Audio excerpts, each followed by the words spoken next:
Welcome back. We're here with Dr. Karen Hanna, has been joining us to speak about the services she offers through Tri-City Medical Center. And we're back, and we're going to pick up where we left off a little bit about surgeries. And if someone is interested in the surgery for weight loss, where do they go? How do they do it? How do they get to you? Well, first they need to make sure they're a candidate for surgery.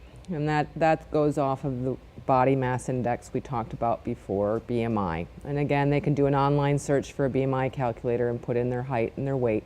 And if their BMI is 35 or higher, then they're certainly a candidate for surgery. The next step should be to talk to their primary care physician about it.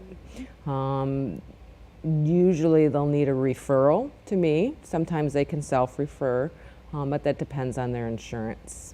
They need to check with their insurance company, make sure their policy covers surgery for weight loss. And then once all of that happens, then they come to me for an initial appointment or evaluation, in which we go over all the stuff we've talked about today on the show. I do a lot of education about the different surgeries and the pros and cons.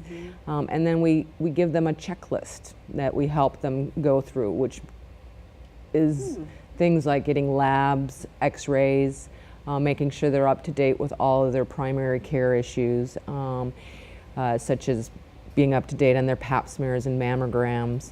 We have them meet with a dietitian, so a specialist in diets, one that knows what the pre or the before surgery and the after surgery diet is. They have to come to a couple support groups, so they get to meet other patients who've had surgery. So there's a number of steps that we take them through and help them with in order to prepare for surgery.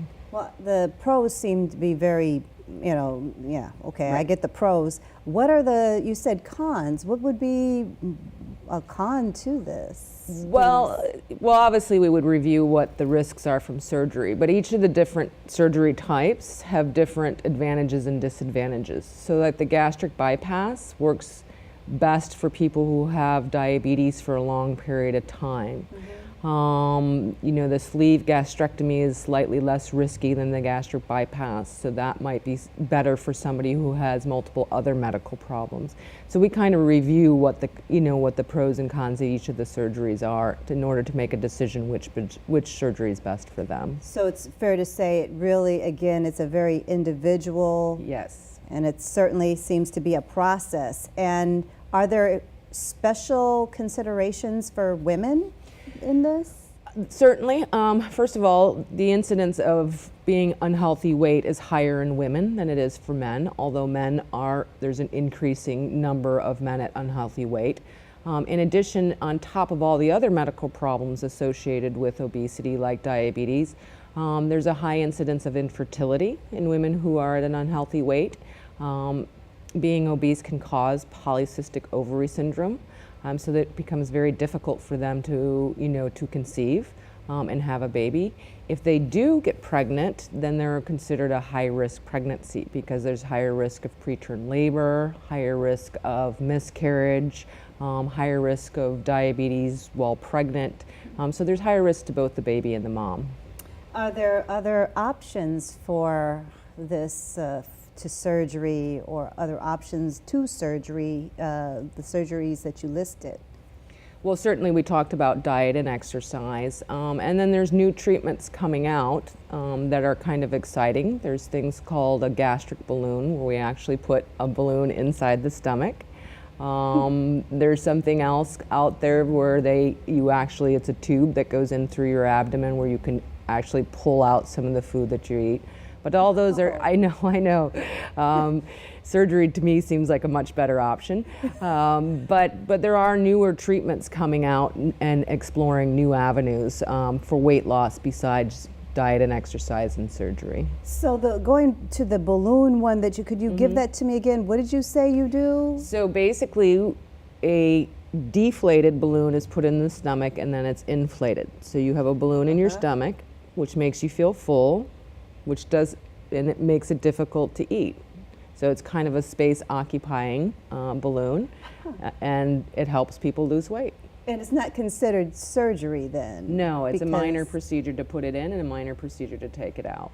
And I'm just curious, do you have to kind of go back and get a new balloon? I don't. Well, they're good for about 6 months, and then people often continue to lose weight once the balloon's taken out, but yes, some people will choose to have more balloons put in. But there's a limited amount that you can, times that you can do that. And it's been effective.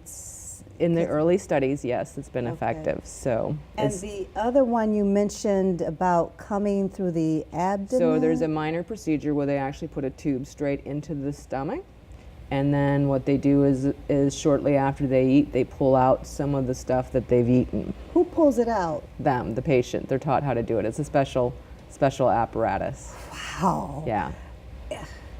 That Dr. Hanna, I want to thank you for coming on the show today. You definitely have enlightened me about the various kinds of surgeries that you can have, and I so appreciate your time. Thank you. Thank you for having me. Our pleasure. You've been watching KOCT's What's Happening at Tri-City Medical Center. I'm your host, Kellie Davis. To watch past episodes or other KOCT programming, visit koct.org. Thank you for watching.